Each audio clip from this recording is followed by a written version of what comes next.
আগের ভিডিওতে হ্যাভলক থেকে নীল আইল্যান্ডে আসার এবং নীল আইল্যান্ডে ঘোরার সকল স্থানগুলি আপনাদের সামনে তুলে ধরেছিলাম।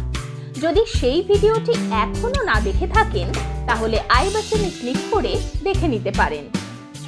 হ্যালো বন্ধুরা, আন্দামান ভ্রমণের পঞ্চম দিনে তোমাদের সবাইকে জানাই স্বাগত। তো কালকে সারাদিনটা আমরা নীল আইল্যান্ডে ভীষণ ভালোভাবে মজা করেছি, প্রচুর ওয়াটার অ্যাক্টিভিটিস করেছি। তার ভিডিও তোমরা অলরেডি দেখে নিয়েছো। আশা করছি তোমাদের সেই ভিডিওটা খুবই ভালো লেগেছে।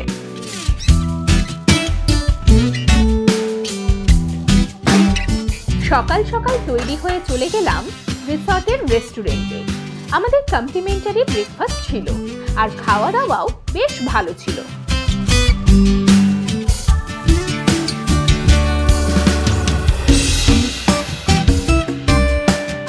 আর আজকে আমরা নীল আইল্যান্ড থেকে চলে যাচ্ছি আবারও পোর্ট ব্লেয়ারে। পোর্ট ব্লেয়ার থেকে আমরা রস আইল্যান্ড ঘুরবো।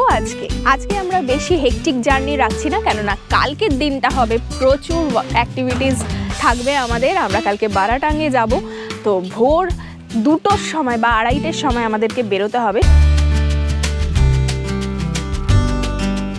ব্রেকফাস্ট সেরে শহীদ দ্বীপ অর্থাৎ নীল আইল্যান্ডকে বিদায় জানিয়ে ডেস্টিনেশন ডেজের বলে রাখা গাড়িতে করে রওনা হলাম জেটির উদ্দেশ্যে।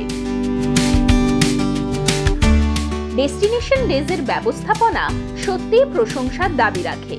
হোটেল, গাড়ি সব ক্ষেত্রেই তারা অসাধারণ দক্ষতার পরিচয় দিয়েছে। হোটেল থেকে জেটি পৌঁছাতে সময় লাগলো 10 মিনিট মতো। জেটি পৌঁছে সবার প্রথমেই চলে গেলাম চেক ইন করার জন্য। এখানে লক্ষ্য করলাম সব ক্রুজেরই চেক ইন এখানে হচ্ছিল। চেক ইন পর্ব শেষে পৌঁছে গেলাম একেবারে আমাদের ক্রুজের সামনে।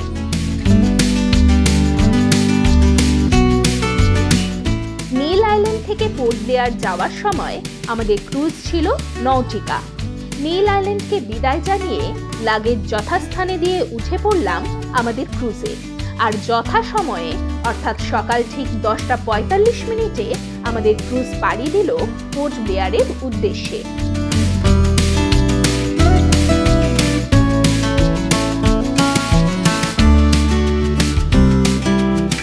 আমাদের টিকিট ছিল রয়্যাল ক্লাসে, যার মূল্য ছিল জনপ্রতি 1850 টাকা। লাক্সারি ক্লাসের টিকিটের মূল্য জনপ্রতি 1650 টাকা।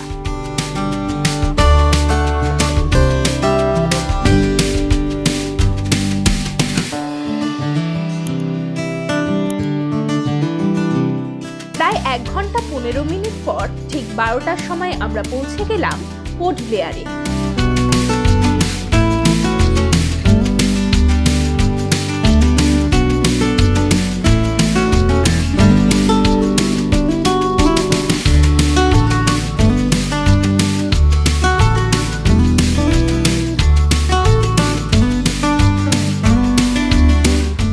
আমাদের গাড়ি জেটির বাইরেই অপেক্ষা করছিল।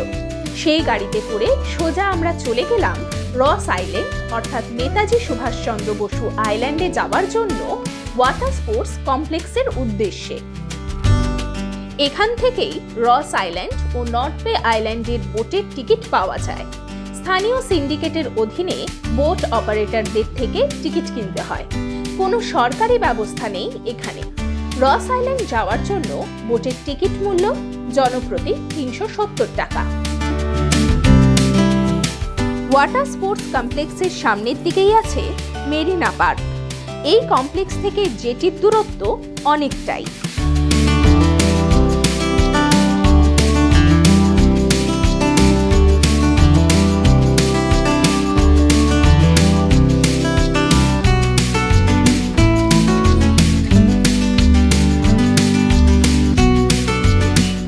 বোটে ওঠার আগে লাইফ জ্যাকেট পরে নিলাম আর উঠে পড়লাম বোটে।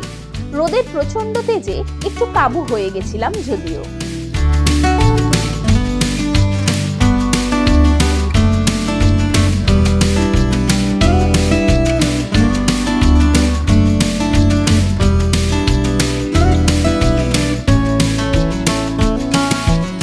বোটে উঠে নীল সমুদ্রের ঢেউ দেখতে দেখতে মাত্র 15 মিনিটেই পৌঁছে গেলাম নেতাজি সুভাষচন্দ্র বসু আইল্যান্ডে।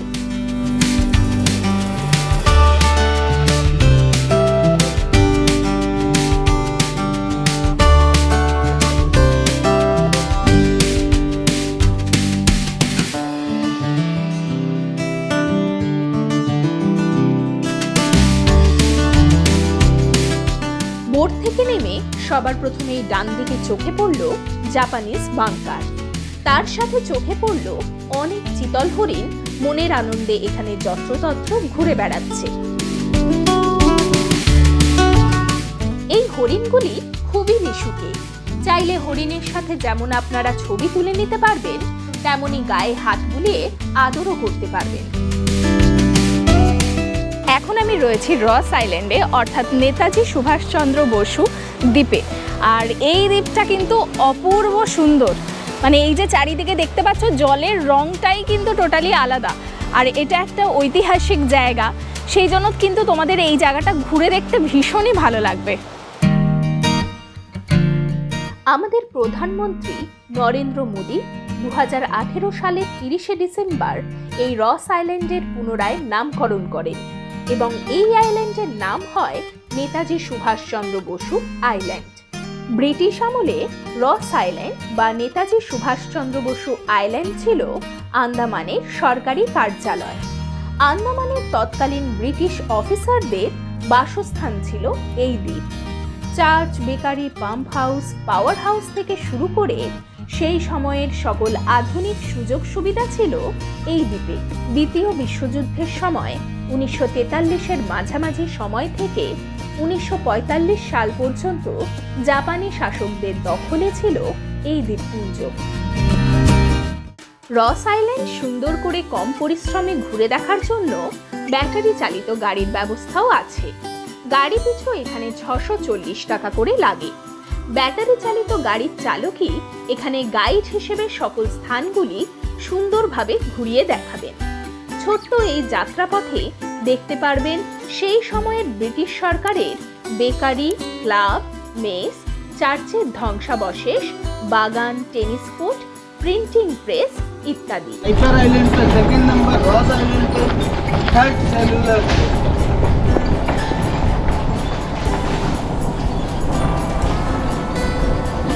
राइट साइड पे जो सीढ़ी दिख रहे है सर, वो था ब्रिटिश कमिश्नर का बंगलो जो कि जापानीज ने बम डाल के तोड़ा था। लेफ्ट साइड पे वो रोमन चर्च हुआ करता था सर, अब जो है इसको पावर हाउस में कन्वर्ट किया गया है। यहीं से पूरा आइलैंड पे पावर सप्लाई है। लेफ्ट साइड पे जो बिल्डिंग दिख रहा है वो था ब्रिटिश ऑफिसर्स के मेस रूम।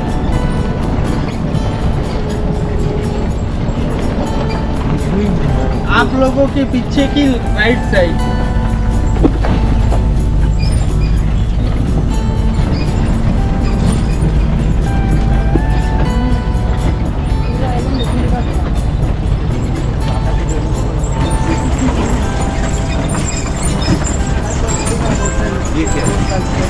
ये था बैरक्स है,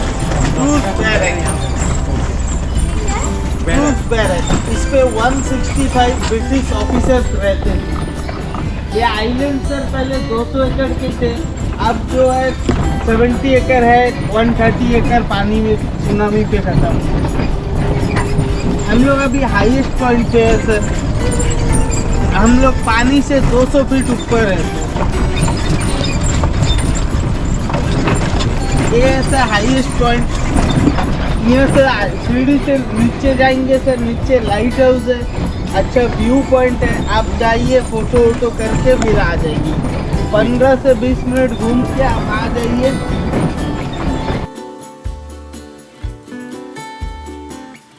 বিকেল 5:30টাতে এই রস আইল্যান্ডে লাইট অ্যান্ড সাউন্ড শো হয়, চাইলে সেটা দেখে নিতে পারেন, যার টিকিট অনলাইনে পাওয়া যায়।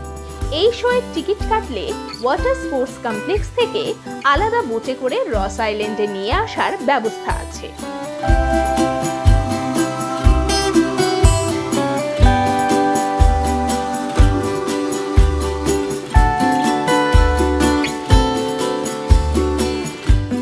যথাস্থানে গাড়ি আমাদের নামিয়ে দিল।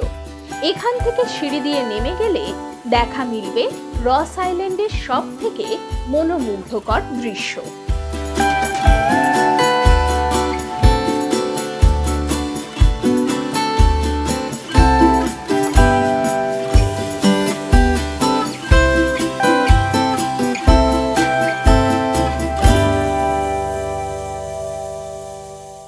আচ্ছা, আমরা এখানে কিন্তু যে গাড়িগুলোতে এলাম সেখানে আমাদের 5 জনের জন্য লাগলো 640 টাকা। তো তোমরা এলে কিন্তু ওই গাড়িটা করে ঘুরতে পারবে খুব তাড়াতাড়ি, বেশ সুন্দরভাবে পুরো জায়গাটা ঘোরা হয়ে যাবে। আচ্ছা, এখানে যদি তোমরা ওই গাড়িগুলোকে বুক করে নাও তাহলে এক একটা গাড়ির পেছনে কিন্তু 640 টাকা করে লাগবে। আর আমরা এসছি শেয়ারিংয়ে, মানে 5 জন ছিলাম আমরা টোটাল, তো প্রত্যেকে একটু ভাগাভাগি করে নিয়ে 640 টাকা দিয়ে একটা গাড়ি আমরা বুক করে নিয়েছিলাম। আন্দামানের ব্রিটিশ আধিকারিকদের বৈভবময় আধুনিক জীবনযাত্রার সকল নিদর্শনই কালের গর্ভে বিলীন হয়ে গেছে, কিন্তু সেই ইতিহাসের সাক্ষী হয়ে দাঁড়িয়ে আছে বহু ধ্বংসাবশেষ।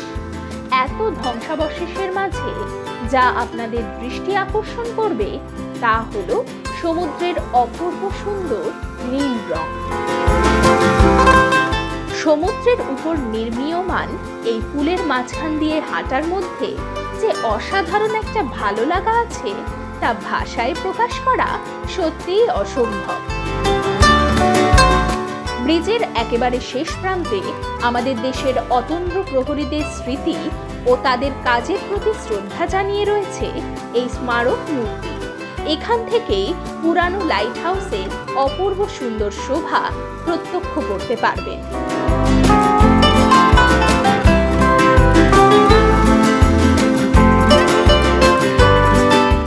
চাইলে এই সম্পূর্ণ দ্বীপটি ঘুরে দেখার জন্য প্রাইভেট গাইডও নিয়ে নিতে পারেন, সেক্ষেত্রে খরচ পড়বে 300 টাকা।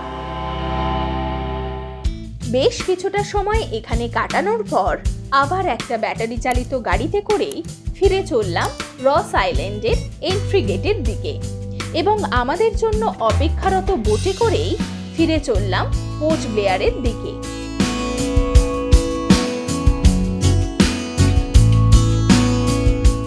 অসাধারণ কিছু স্মৃতিকে সঙ্গী করেই এগিয়ে চললাম আমাদের গন্তব্যের দিকে।